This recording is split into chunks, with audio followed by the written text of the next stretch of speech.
शरद पवार गटाकडून छगन भुजबळांशी चर्चा सुरू असल्याच्या प्रश्नावर जयंत पाटलांनी आता प्रतिक्रिया दिली आहे। भुजबळांची तिकडे प्रचंड अवहेलना झाली आहे। त्यांना आधी नाशिकमधून उमेदवारी देणार होते, नंतर दिली नाही। त्यांची अवहेलना होत असल्यानं काळजी वाटतेय, असा टोला जयंत पाटलांनी लगावला आहे।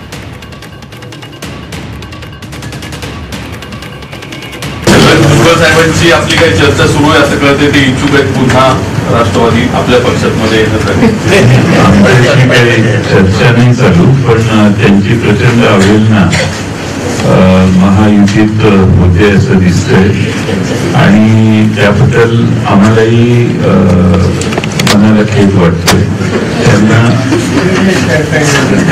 जुने सहकारी आणि याच्यात खरंच त्यांची अवहेलना प्रचंड झाली।